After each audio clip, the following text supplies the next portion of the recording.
Hi, my name is Michael Braswell, or Mr. Braswell to my students. This year is going really smoothly, mainly because I have a bunch of awesome students in my classes. So today what I'd like to do is give you a brief overview of my chemistry classes, as well as some general rules that should be followed by each student in the class. Now for the course objectives.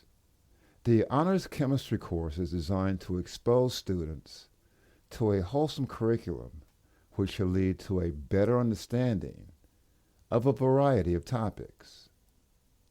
Students enrolled in honors level chemistry will be required to demonstrate the ability to understand all concepts defined by the current Regent syllabus, as well as the SAT 2 syllabus. The textbook is entitled Chemistry by Brown LeMay and Bursine. I may be contacted by phone at the following number: area code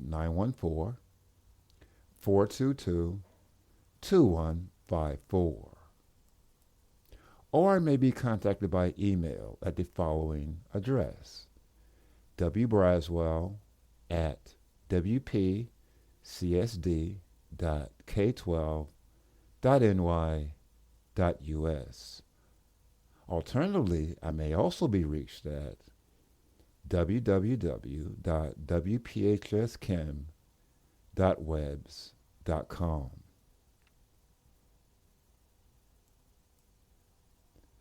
The material required for the course is listed as follows. Number 1, a notebook. Students are required to possess at least a well-kept spiral notebook. Notebooks should contain a minimum of 200 pages. Number 2, a scientific calculator. Scientific calculators or a mobile device with calculator capacities. Note, mobile devices may not be used during assessments.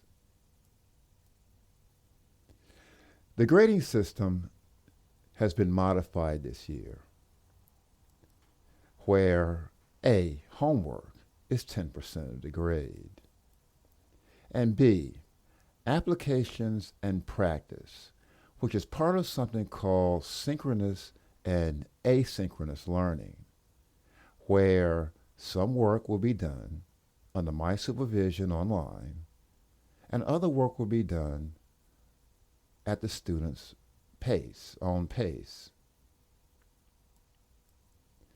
Laboratory assignments are worth 20% of the grade. This year, the majority of the labs will be either virtual labs or video labs.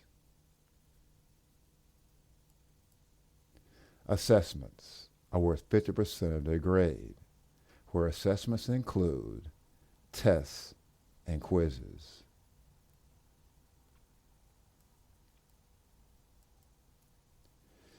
The topics covered in this course are consistent with previously established New York State Regent standards.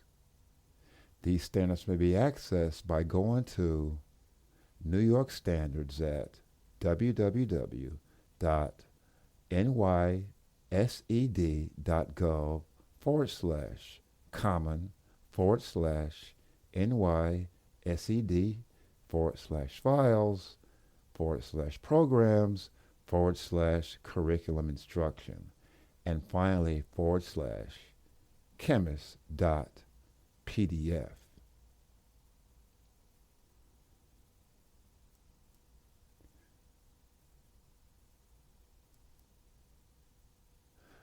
Other concerns. For students who actually are in school or in class, laboratory safety is a major concern.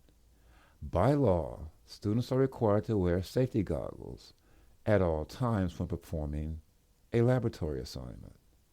This and other relevant rules are listed on your child's lab safety contract that was given to them on the first day of school. They should have signed the lab safety contract, and you should have signed the lab safety contract. Turning to class. Students should be in the classroom before the second bell sounds. This applies to virtual learning as well. Students have been provided with a schedule of their classes. Any student who is not online at that time will be marked tardy, and students who don't come to class will be marked absent. Behavior. All students are expected to behave in a respectful manner to each other and the teaching staff at all times. This includes both students in class and the students learning virtually. Students should not engage in crosstalk or disrespect each other at any time during the class period. And remember, I'm available to give extra help after school or by appointment via Zoom. This concludes my brief presentation of the course objective, the grading system, and the codes of conduct that your child should follow this year when taking chemistry. I know this year will be very successful for all of us. Thanks for watching.